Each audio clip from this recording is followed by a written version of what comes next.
Welcome to Fast Talk, the Velo News podcast and everything you need to know to ride like a pro.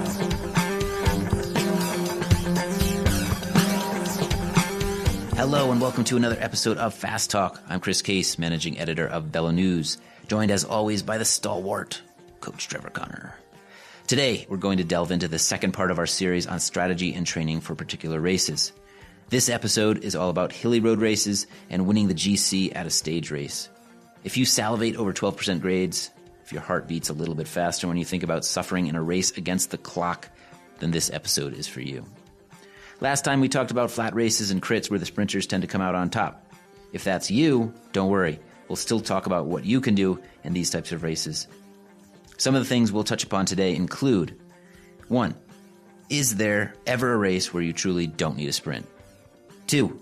The difference between hilly and flat races, including which are usually more dynamic, and how to know if you favor sprint races or the tougher hilly races.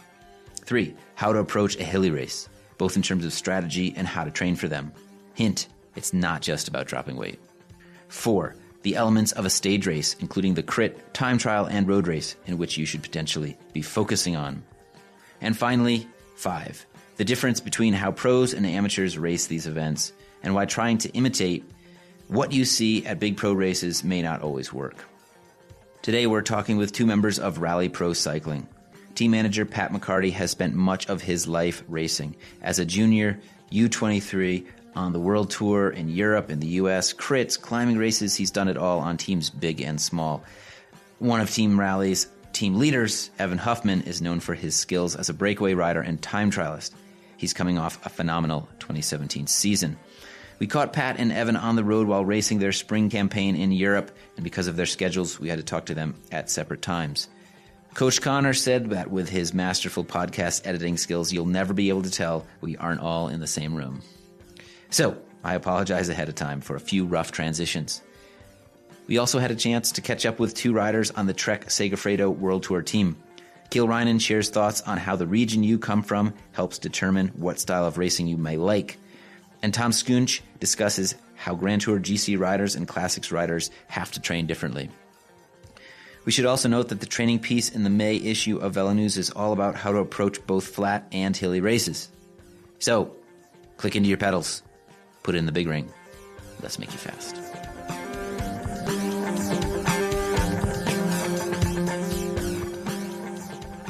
Today's episode of Fast Talk is brought to you by Envy.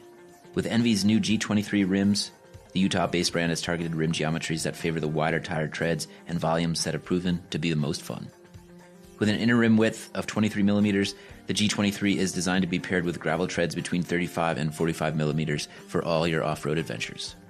Envy also understands that despite any sidewall warnings about minimum PSI, many riders are experimenting with pressures in the 20s. The G23 is designed with a wide hookless bead, anti-flak technology, which provides a larger, more forgiving surface during bottom outs, protecting the tire from those dreaded pinch flats. I rode the new G23 wheels at Dirty Kanza in early June. We'll have a special episode of Fast Talk on the physiology and training for Dirty Kanza coming soon, so stay tuned.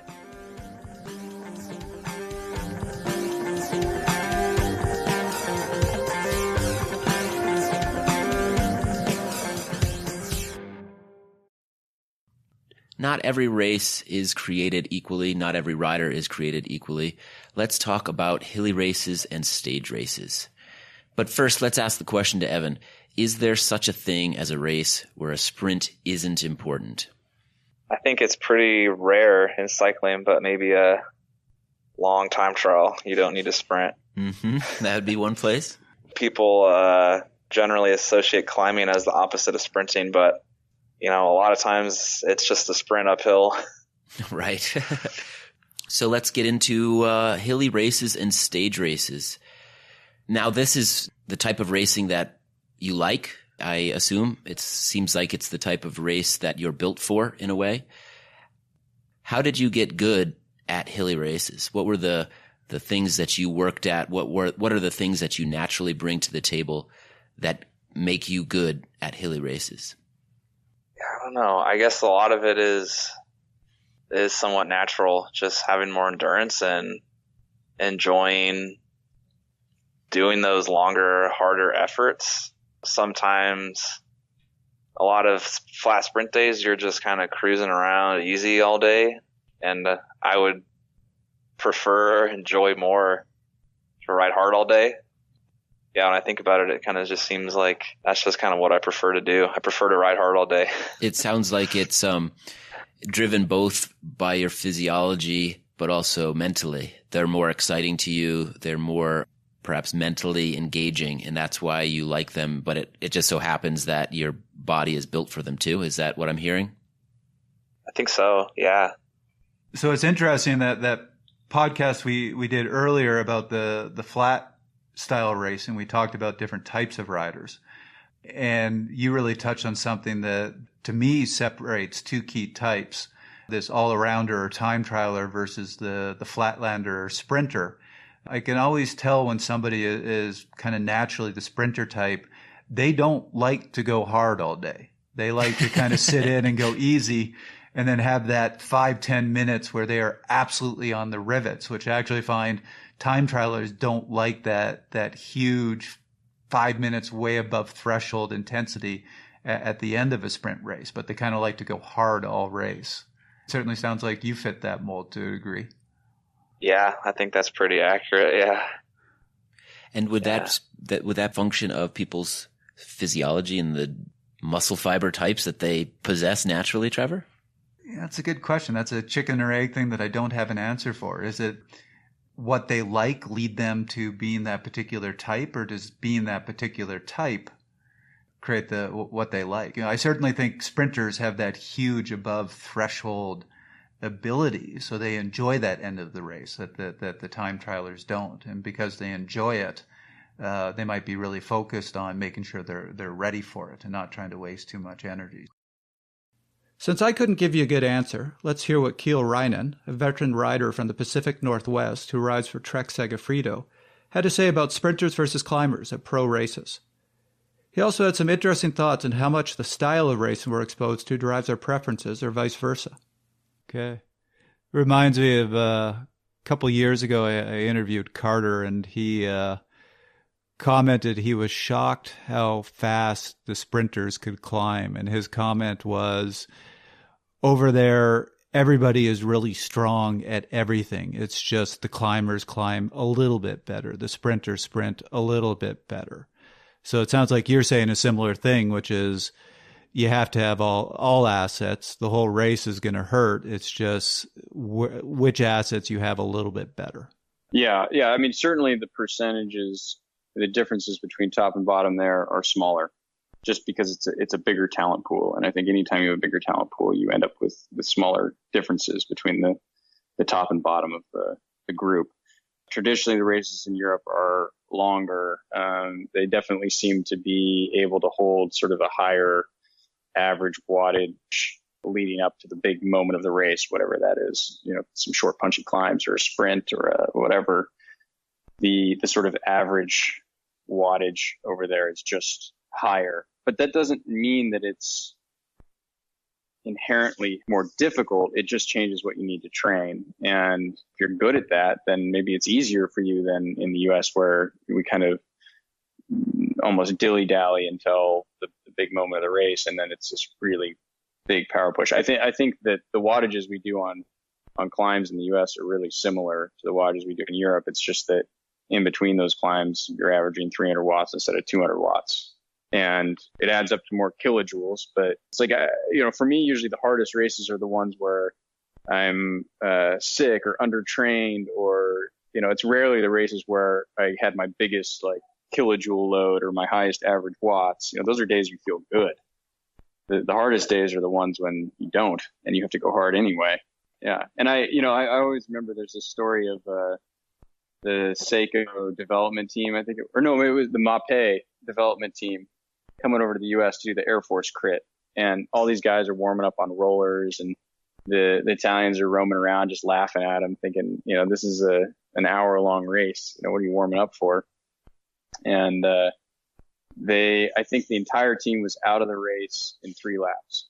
Yep. So I kind of like that story, because one doesn't equal the other. You can't just say all the races here are harder than all the races there. They're different. And you can be good at whatever you decide to be good at. For sure, the talent pool is bigger over there, which means the difference between top and bottom is smaller. But it's just a different style. And racing in Asia too, they have their own style there. And I remember how baffling that was when I first started racing in Asia. I was spending so many bullets and just going nowhere. And that's why even at 31, you're still a valuable asset to the team, because experience counts for a lot in this sport, not just VO2 max.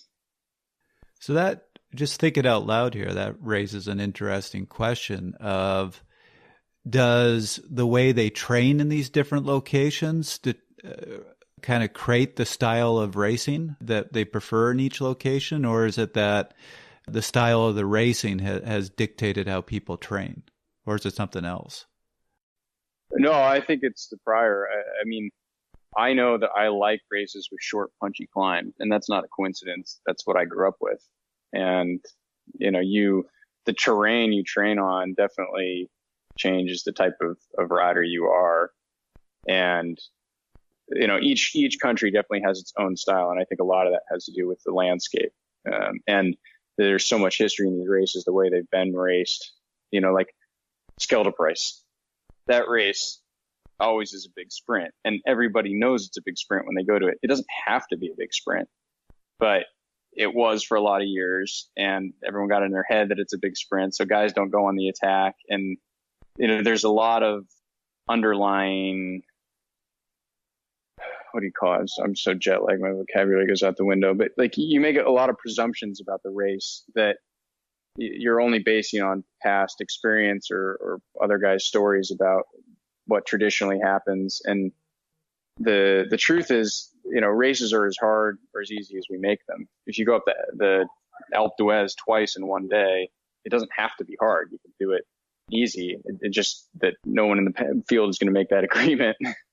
And sometimes you see that too. Like sometimes the really, really hard stages on paper get a little bit neutralized because everyone in the field is so afraid of them. They don't want to go on the attack. They don't want to take a risk because they know it could be the death of them. I remember that often the bigger the field and the harder the profile of the stage, actually the easier the race would get. Yeah. A lot of times those super short stages are the hardest because everyone knows they can go all in and without a lot of consequence.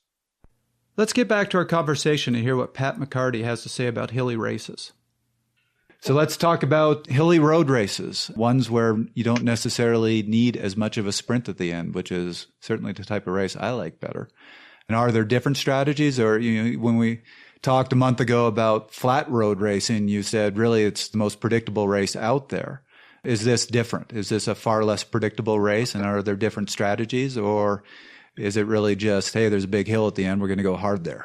Well, of course, yeah. The Hilly race changes the dynamic quite a bit. If it ends up being a hard race and say things are kind of chaotic from the beginning, and you have some of the stronger riders, some of the better climbers, some of the overall stronger riders playing a role in the race from further out, then it's going to be a totally different race than if it was things are kind of lazy in the beginning and more controlled. There's not a big breakaway. There's just a couple of teams riding and it's no big deal. Then, yeah, you might see a different type of rider get further and further into the race and have a chance to win, as opposed to, like I just discussed, the inverse of that where, it's just a hard race. It's just a full-on throwdown from the beginning. Then you're going to see different riders feature in the end. So a Hilly race is, much, much more dynamic. If there's nothing that's obviously going to nullify the chaos, like a sprint finish can, or an uphill mountaintop finish can just sort of nullify the racing at a certain point where, everybody knows it's going to be the best climber of the day that's going to win. If it's just a hilly road race, then sometimes those can be some of the most dynamic, exciting races. If you have multiple hills in a race, you want to be really careful on the first couple climbs and save it for the last one? Or is it the race is going to play out the way it's going to play out and you just have to be ready? I think there's more of an element of the race that's going to play out how it plays out. I think, when you're on longer climbs, you can't just let yourself ride your own pace and get dropped because you can't just chase back to the front group on a descent necessarily. Within reason, if you're 30 seconds off the back of the group, maybe you can, but if, you're 2 minutes behind, you're out of the race. So if there's guys that are riding harder than you want to, you kind of have to do that too. But you don't have to be the one forcing the pace either. And it depends, I think, on the hilly race, you can kind of dictate the way you want it to play out a little bit more. If you want it to be a hard race, like you individually or your team can just go to the front and ride hard on the first climb and drop a lot of guys or make a lot of guys suffer on the first hill, or you can just try to take it easier and say, well, I just want to do one really hard effort on the last climb of the day. And you can do that. Whereas compared to a flat race, you can, depending on the course, but you can ride flat out on the front all day. But if everyone's just drafting behind you, it's going to be an easy day for them. But on a climb, you can actually, make people hurt at the back. So you can use the course a little more to dictate the race. Yeah, exactly. So when you're dealing with just that hilly road race without that one, like that giant HC climb at the end, which is going to decide it. So here we're just dealing with, this is hilly, that things could happen anywhere. How do you talk to your team about it? How do you get them ready? What's your thoughts about the race? Is it just be ready for everything, or do you try to take control, or how do you approach it? Well, it's a little bit more of playing a game. I think in a race where it's just going to be more of a throwdown, like a 1 day hard race. That's going to be hilly, and it's not necessarily a sprint, not necessarily going to be a breakaway, not necessarily anything. Then you have to cover your bases. I think the worst thing that can happen for a team in a race like that is to not be in the front. Like there's a breakaway and they're not there.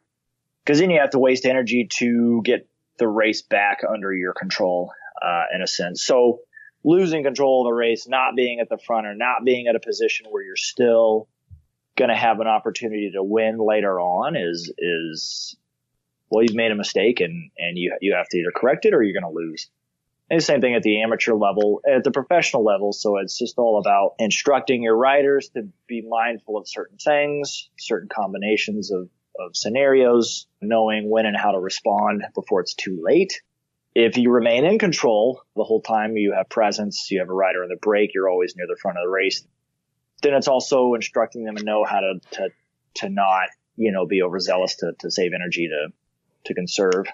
You want to have things in your favor at all times. And if they're not in your favor, you have to correct it immediately, or you're just going to make things harder for yourself. Now, what happens? Let's give you the scenario. You're back in Colorado and you decide you want to hop in one of the local races, and that weekend, something like Air Force, which has a lot of climbing in it, is going on, or you decide to hop in the Superior Morgul Road race, which has a fair number of hills in it.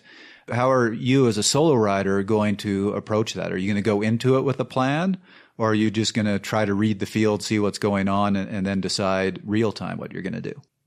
If you're just riding solo, it depends on who else is there. Racing sometimes is almost instinctual. You got to be able to feel, even in crit, like we're talking about in crits, you got to be able to feel what's going on in the race, and the other good riders are going hard, then, you need to follow. Depending on the scenario, really, I'd say there's no, that's a difficult question to answer and say that there's one set of specific guidelines you need to follow.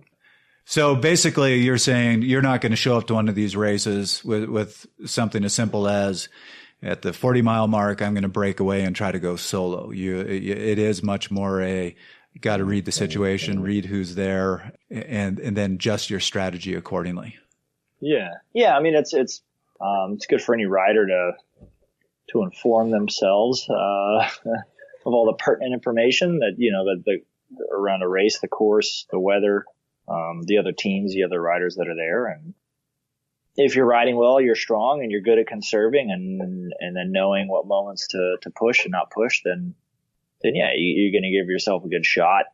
Again, it really depends on a totally solo rider. Sometimes I would have some of my best races at nationals when I was not riding with a team, because I could just sort of hide back. I was the only rider there, and you could just sort of watch everything happen in front of you and pick your moments to follow and not follow. And nobody really looked at you until the last few laps or last few kilometers anyways to do anything. So in some ways it can be advantageous to be solo.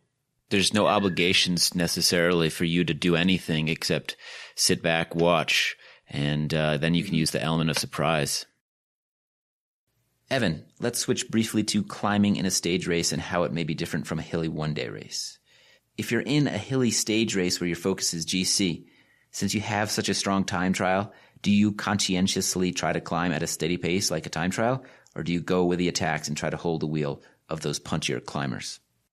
It depends on what the goal for the day is. If you're trying to lose as little time as possible to those guys for like the GC, then maybe it's better to ride your own pace and kind of let them get away, and then don't let yourself lose too much time.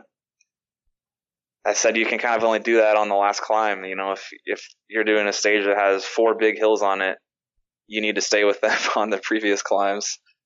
And it also depends on the length of the hill, and I guess, it's just so many factors. A lot of times I think something that I have a hard time with, especially as like a junior U23, is when you do a climb in training, you just ride steady the whole time. Or as you do climb in a race, a lot of times the hardest part is the bottom. Because you have guys that are, sprinters that are leading out their climbers into the bottom, and then they're going as hard as they can the first 2-3 minutes at the bottom of the climb, and then blowing up and getting dropped. And so a lot of that is mental, just feeling like this is going to be really hard for a couple minutes, but eventually it's going to settle down.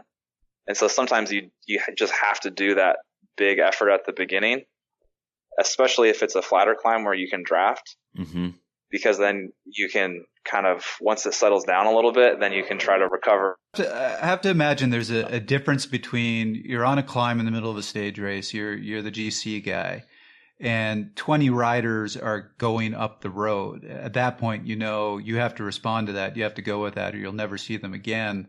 Versus you're on a climb, a little climber guy goes up the road, but goes up the road solo. I imagine you're a little more willing to say, we'll probably see him again later in the race. Let him do his thing. Is that accurate assessment, or? Yeah. I think, if it's 20 guys, it's maybe time to panic a little bit, and you just have to try to stay with them. Maybe if it's not the last climb of the race, if you have a lot of teammates with you and you say, we can just ride steady and we'll be okay, those guys are going to come back, but it's kind of risky. I think the size of the group matters a lot. If it's 1 or 2 guys that are more punchy, pure climber type guys, then you can let them go. But if it's a big group, or if guys that that are as good or close to you at time trialing that are dropping you on the climb, you got to try to stay with those guys. Okay, so let's talk a little bit about preparation. If your director came to you and said you would race all hilly races this year, how would you prepare? And I assume since you like these races and do a lot of these races, it's what you're doing right now, where you're going hard a lot. And what type of assets do you need? With the hilly stuff, it's more about the threshold power than just overall endurance. You have to ride harder on the climbs than on the flats and downhills. And so you need to be able to, and do it repeatedly if there's multiple hills on the course, as there often are. So just having that really high capacity to ride a little bit harder than what's comfortable, and then do it kind of over and over all day. And how do you specifically train that ability? For me, I guess a lot of my training is really structured. I do very few just like quote endurance rides where you just go ride 4 hours. It's a lot of efforts going just above and just below threshold to try to get more comfortable doing the big efforts when you need to ride hard. So what sort of over-unders would you do? Can you give a couple examples? Yeah, so like a typical kind of big climbing workout, I would do 4 15-minute climbs. You do 1 tempo, which for me is like around 350 watts. And then you do 2 of the climbs, the next 2 alternating 2 minutes tempo, 3 minutes tempo and 2 minutes like threshold, which is like around 380 to 400 for me. And then you do the last one basically at threshold and every 30 seconds attacking or much above threshold. And so that's kind of a workout that I think is really good to train for breakaways, because you're doing a lot of, like, when you add it up, it's like an hour of really hard riding, but it's getting progressively harder. And so a lot of times you see guys in races, you get more and more tired and you tend to kind of do the same effort, but you go slower. And so it kind of trains you that it's getting harder, but you need to pick it up still. You're basically just trying to recreate these race scenes out in your training, and that will help you physically as well as mentally. Yeah. A lot of workouts are not exactly race simulation, but I guess trying to train those physiological systems in a way of when you get tired, you need to be ready to go hard still. Yeah, I'm actually a big fan of that type of work where you go essentially counter to what your body wants to do. Our natural tendency is to initially rely on that big anaerobic energy store, which doesn't last very long. So a lot of people, when they go out and do interval work, they're going to hit it really hard at the beginning. And then as they deplete their anaerobic stores, they become more and more aerobic. So they basically just slow down. What you're doing is starting with efforts that are much more purely aerobic, but hard, and they're going to fatigue you a bit. And then as you get further and further into the interval work, you're actually bringing in more and more anaerobic type efforts. You're bringing in those 10-second jumps at the end when your body's fatigued and doesn't necessarily want to do that type of effort. And that's really the way racing is. So that's a great thing to train. Yeah, and a big part of it is mental too. Just learning how to suffer or being prepared for how that's going to feel when you're at the end of a long ride and you're tired, but you have to go hard. It's the good old, you don't win on the first climb, you win on the last climb. And I would throw out a word of caution to listeners to not do the workout that Evan just described, trying to hit his power numbers, because you probably wouldn't be able to do that. I also wouldn't do quite the volume. that was a pro workout that was just described. Yeah, I wasn't doing that workout when I was 19 or 20 either. It's definitely it's all relative. I was actually going to ask you what horrible, mean person gave you that workout, and what was it they didn't like about you?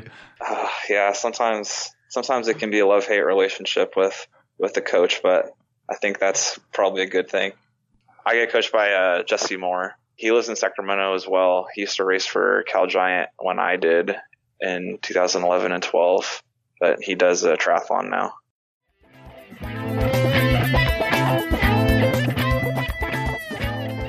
Today's episode of Fast Talk is brought to you by Envy. Envy's new G23 gravel-specific wheel is incredibly light. It's also very wide at 23 millimeters for its internal width, and that helps with the modern gravel tire, which is up to 45 millimeters in width. These wheels work really well with those tires to give you the increased volume, but also because they're designed, the rim that is designed with a blunter leading edge, it helps prevent those nasty pinch flats.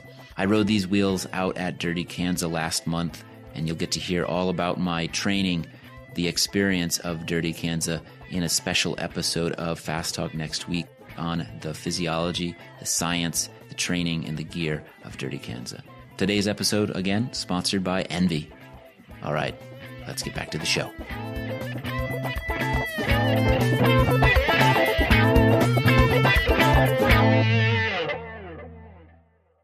So let's have you flash back to your amateur days and pretend you're at a weekend stage race. Maybe it's a three stage, 2-day type of scenario, or crit and a road race and a time trial. Is it as simple as saving yourself in the two events that maybe aren't as decisive or that your strengths don't play to as well, and saving it all for the discipline you're best at? Or is there some more sophisticated strategy you would employ? And also bearing in mind that your typical North American stage race is going to be a time trial, a crit, and a road race. Well, it really depends on what you're good at and where you think you can make the most impact in the race. I mean, if you're a specialist at something, then obviously you're going to try to excel there and make the most of it as you can.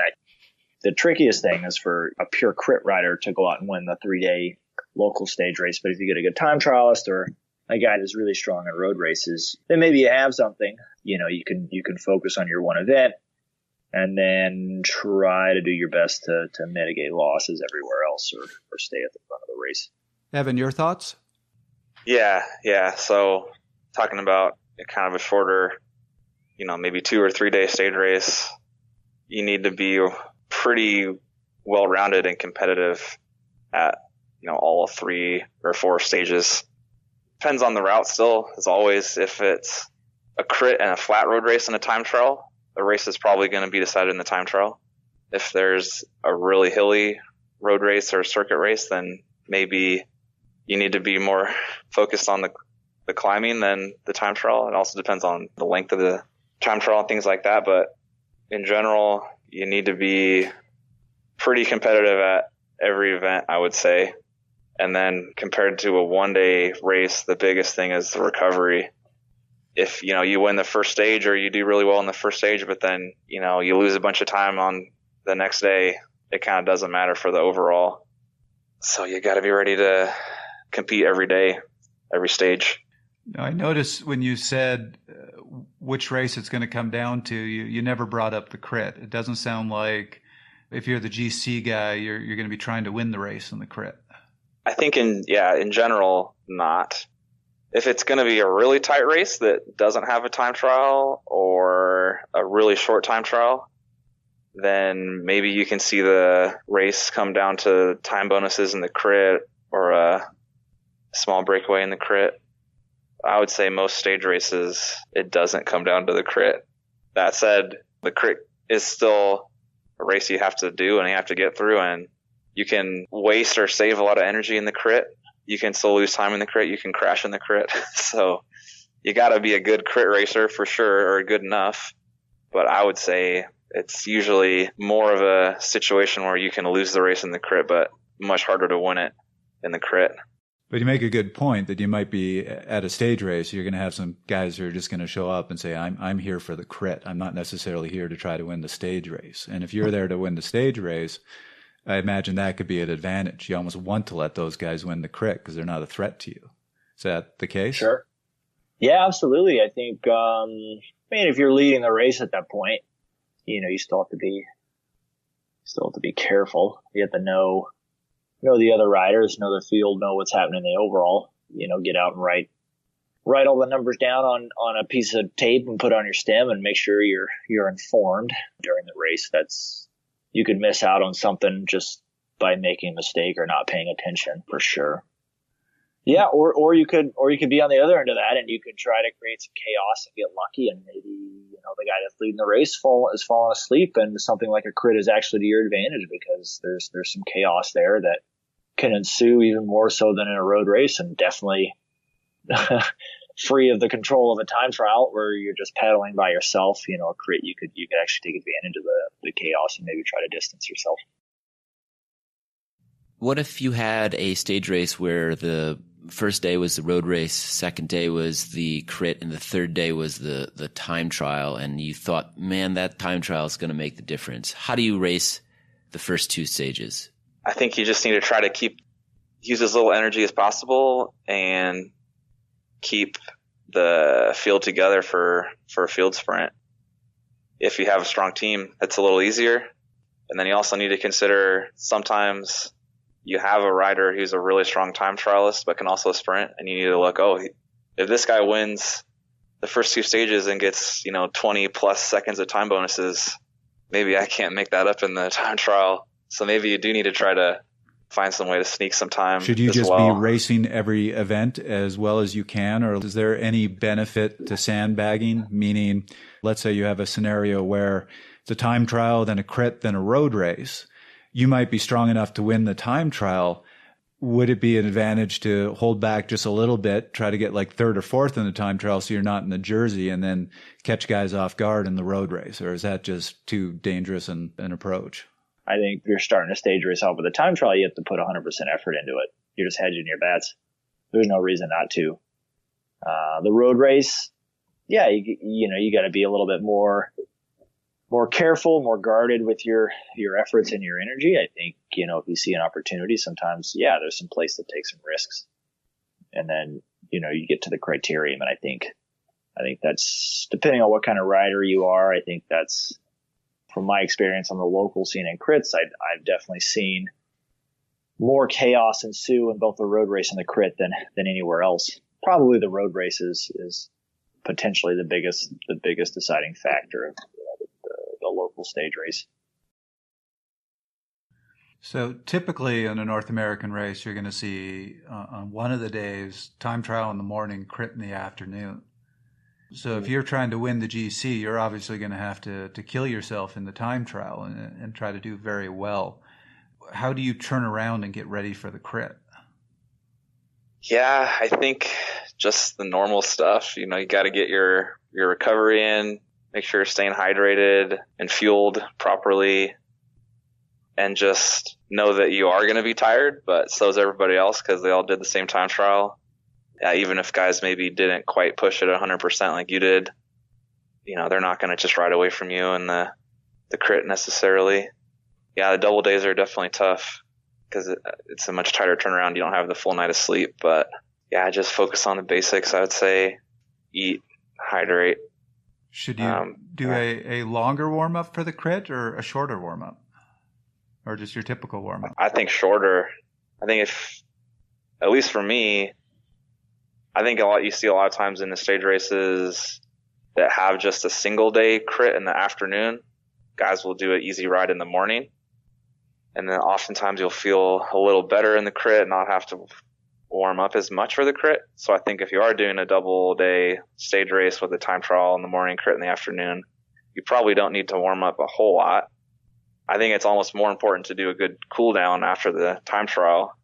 And then you can do a little bit shorter, lighter warm up and not feel as tight now, for the crit. As someone who likes breakaways and likes getting into them, yeah, and wins from them, are you making the choice out on the road, or is it a conversation that takes place before the stage or during the stage, or is it all of those things depending on the day? How do you decide when to go and where to go? I guess it's kind of all of the above. Usually, at least if you're on a professional team or, maybe an elite amateur team where you have a director, you have a plan going in and you need to stick to the plan, and otherwise your teammates don't know what's happening and you can't really help each other out if everyone's just out there going rogue. Mm-hmm. But sometimes it is more open-ended depending on the field and the route. They might say get in the break if you can, but it's not do or die. If we don't get in the break, it's okay, or we'll see how the race situation is unfolding, especially if you're in a race where you're not one of the stronger teams that people are looking at to control. You can wait and see a little bit more. But I guess, yeah, for me, especially last year, oftentimes it's director's orders to be in the breakaway on a specific stage. So, Pat, now what would you say is the biggest differences between professional stage racing and the more local amateur stage racing? The depth of the field and the depth and direction behind the teams. And even the individuals. There's an expectation in professional racing for each of the teams and the riders because they're paid professionals. If something needs to get done, it's going to get done. Right. If a team has to ride on the front, they're going to ride on the front. And you can expect that they're going to do it at a certain level every time. Whereas amateur racing, maybe, a guy shows up and half of his team are firemen or something like that, or they have other jobs, or they're accountants and it's tax season and they're all tired because they've been working their asses off all week and they won't be able to ride on the front or do any work because it's amateur cycling. And, maybe they'll get $20 at the end of the day and share a beer with their buddies, and that's great and that's fun, but how hard are they actually going to work, So I would say that's the biggest difference is, the team component of professional cycling. You just don't see that at the amateur level. even if you get pretty talented riders that are very capable and strong, you just don't see lead outs. You don't see people riding on the front. You don't see the cohesion. You don't see the team dynamics in amateur cycling anywhere close to the level that you do at professional cycling. So it's just a little more chaotic. It sounds like there's a little more luck involved. One of the biggest races out there for amateurs is the Tour of the Gila. I know last year you won it. I'm curious if you could sort of walk us through how that race went for you. And because I honestly, no offense, I don't think of you as the type of guy that maybe wins Tour of the Gila. It's usually devoted to a pure climber, but there's that really difficult time trial as well.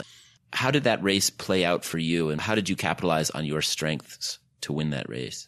Yeah, no offense taken to the question at all. I definitely was, normally wouldn't expect to win that race because it is more of a pure climber's race. I got a little lucky. They shortened the first stage and didn't do the full Gila monster climb at the end last year. That played into my favor. Another really big factor was just the strength and depth of my team. I did, more or less win the race in the time trial. Pretty decisive win there. But then the last day, the final stage was easier for me, that everybody was 100% behind me to defend the lead. And we kind of just rode the front all day steady, and on the climbs the same. And I'd never had to respond to big accelerations or attacks too much from other guys. It was just a very steady, controlled race, and that played into my favor a lot. It does help to have a team sometimes, doesn't it? Yeah, definitely.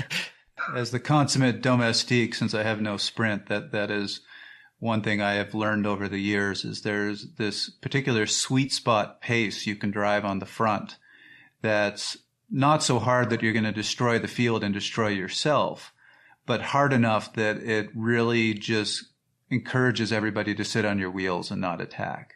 And a really good squad can find that pace, and it just allows you to control the field for your GC guy and not have to worry too much about too many attacks. It sounds like they did that perfectly for you. Yeah, for sure.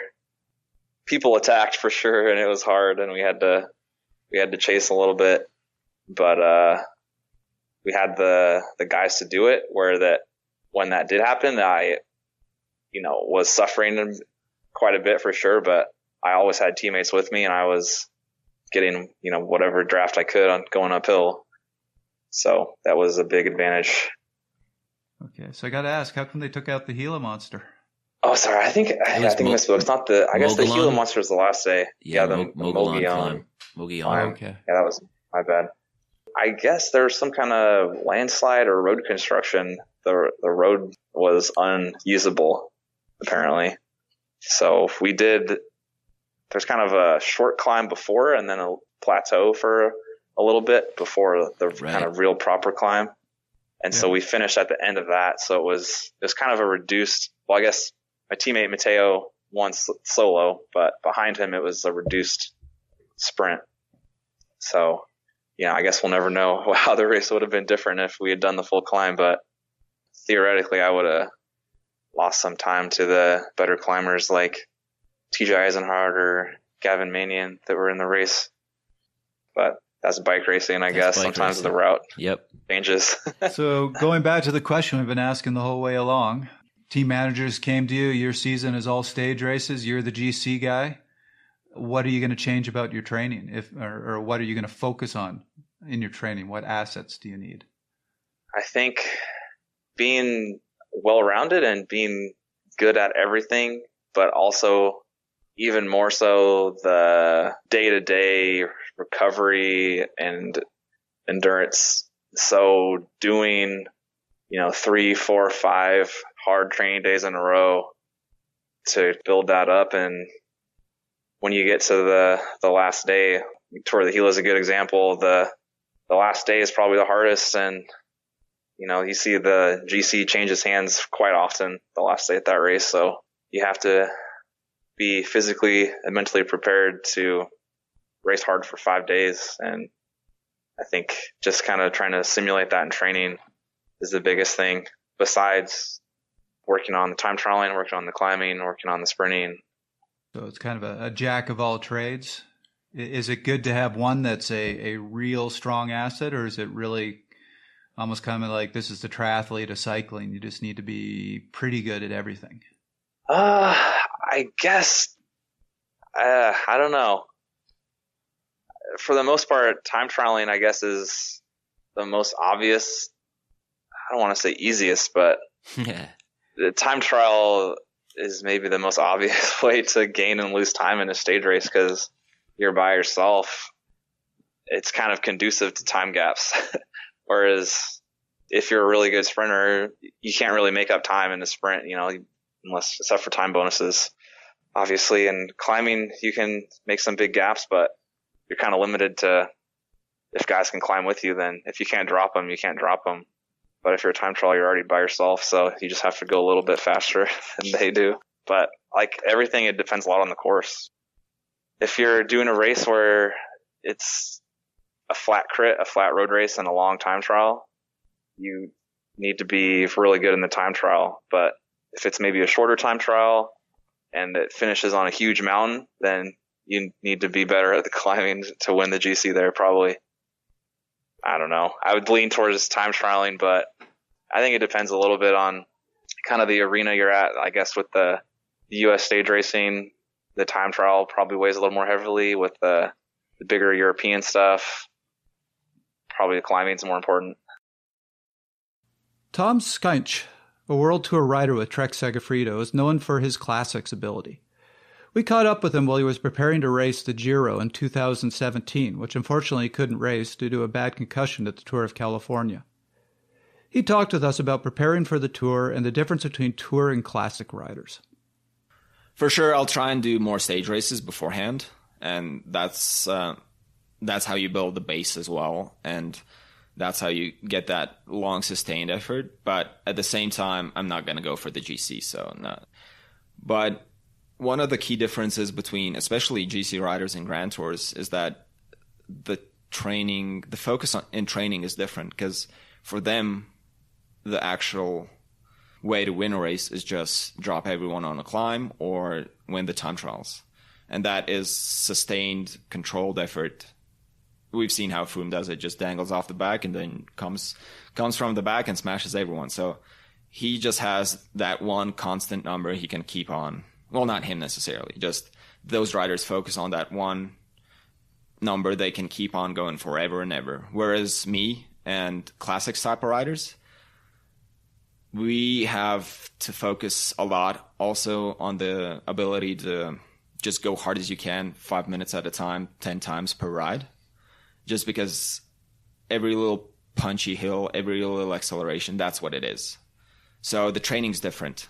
Like, for sure on Sky, there's a lot of riders that focus a lot on that riding, just because not only their Grand Tour riders have to be able to put that sustained power for a long time, but also the riders that ride the flats all the time. They have to be able to, they have to be more able to keep that sustained number for a longer time than to be able to go 5 minutes flat out, recovered in 2 minutes, and 5 minutes flat out again. So, Evan, if you're a sprinter, if you love those flat races, and the next thing you know, you're thrown into a hilly race or a stage race, how do you cope? What do you do? What can you do to survive those races or maybe surprise people and excel? And same thing, is there anything you can do to prepare to be able to handle those races a little better? Yeah, I think a lot of people will say that jokingly, that I need to get in the breakaway to get a big head start for the climb. But yeah, there's some truth to that. You see a lot of guys do that when you have a long stretch of flat before the climbing starts or before the climb, then you can get on the breakaway and get a head start, and then you can ride the climb that much slower or get caught that much later or get dropped that much later. Mm-hmm. But in general, if you're a flatlander guy, definitely stick to riding your own pace. Find the other guys that are trying to do the same thing and then chase back with those guys on the descents and flats when you can. yeah, a lot of times you're going to be better off getting dropped by a little more and not completely blowing up, as opposed to being really close to making it over with the climbers and then just having nothing left. So I would say definitely try to ride steady and find a good group of guys that are doing the same thing. So the only thing I will add is if you took Mark Cavendish and put him up against a pure track sprinter, he'd get killed. I see in a lot of new riders who feel they're the sprinter type that all they should really be doing is working on their sprint and working on their big 1 minute power. And why would they ever work on their threshold and endurance? And I think that's a mistake. That's specializing too much. Most of your road racers who are considered sprint specialists are still doing a lot of threshold work. They're still doing climbing work. And they're still doing endurance work. And if you lose a little bit of your sprint, that's fine, because you do need to get to the end of the race. I want to back up for a second. You said if Mark Cavendish went up against a pure track sprinter, he'd get his ass kicked. Oh yeah, he's world champion on the track many times over, and many Olympic medals on the track. He was endurance track. Well, okay. I don't know. I don't have his stats in front of me, but your pure track sprinters. Well, maybe there's an exception. Yeah, yeah. But still, I mean, Cavendish peaks out at about 1,600 watts. Your pure track sprinters peak out around 2,800 watts. I have a hard time believing that in a straight up pure sprint he's going to be able to beat one of them, but maybe I'm wrong. Yeah, I don't know if he's the best example because he does have a lot of track experience, but yeah, yes. So in the track world, it's kind of divided into endurance track and sprint track. Mm-hmm. And they're very different beasts. Yeah. Good road racers can be good endurance track riders. The pure sprint track riders spend more time in the weight room than they do on the bike. Yeah. I don't know what I agree. There is a difference. There's a massive difference between him and Cavendish and somebody like Gregory Bourget or whatever, Forceman, whose legs are probably as large as Cavendish's body. But yeah, moving on. Are there any take-homes, Evan, that really apply to this type of racing that maybe we haven't talked about yet? How do you excel at hilly races or stage races that, without revealing your secrets, something that will benefit all of our listeners? Maybe it needs to be said, like, being skinny and being light is obviously a pretty huge part of the equation with climbing, but I see a lot of guys take it too far, and you get to a point where you're too skinny or you're trying to lose too much weight too fast, and it kind of doesn't matter how little you are. If you can't pedal hard, you're not going to get up the climb. So especially for younger guys, I'd say don't stress out too much about being skinny. Work on the power and the endurance first, and then kind of let the weight work on it in baby steps, maybe, or over a long period of time, years even. Yeah, it sounds like, how old are you now? I'm 28. 28, and you have seen your body changing physically over the last few years, and you haven't even done too much weight work. You've just been gaining weight from the type of work that you've been doing, the type of racing you've been doing. So even you, someone at 28, is still seeing changes. Yeah, for sure. I think don't try to force your body into a certain stereotype of what kind of rider you want to be. Sometimes you're better off being a little bigger and more powerful. Sometimes you'll, climb better than you would if you were a few pounds lighter, if you have the extra power. So that was something that Chris and I touched on in that climbing piece. You look at the research, and they've actually said on your flatter, steadier climbs, your 155-pound time trialer can often beat the pure climber. Yeah, for sure. Experienced that. I've been kind of, I guess, on both sides of it, where you see guys that are even bigger than me that on short, shallow climbs, you can't really drop them. And then vice versa, guys that are little pure climbers that can't get rid of me. So yeah, I think being a pure climber is, you kind of put yourself in a really specific niche. All right, Pat, you're on the clock. You've got 1 minute. What'll make you fast in stage races and hilly road races? what'll make you fast is getting good at picking the right moment to follow the right people. I think learning patience, sitting at the back, not doing anything before you need to, but not missing the train when it goes. I think there's one thing you can focus on doing is understanding how to be patient. That'll help you be fast in a race. That was another episode of Fast Talk. As always, we love your feedback. Email us at fasttalk@velonews.com. Subscribe to Fast Talk on iTunes, Stitcher, SoundCloud, and Google Play. Be sure to leave us a rating and a comment. While you're there, check out our sister podcast, the Velo News Podcast, which covers news about the week in cycling. Become a fan of Fast Talk on Facebook at facebook.com/VeloNews and on Twitter at twitter.com/VeloNews. Fast Talk is a joint production between Velo News and Connor Coaching. The thoughts and opinions expressed on Fast Talk are those of the individual. For Pat McCarty, Evan Huffman, Trevor Connor, I'm Chris Case. Thanks for listening.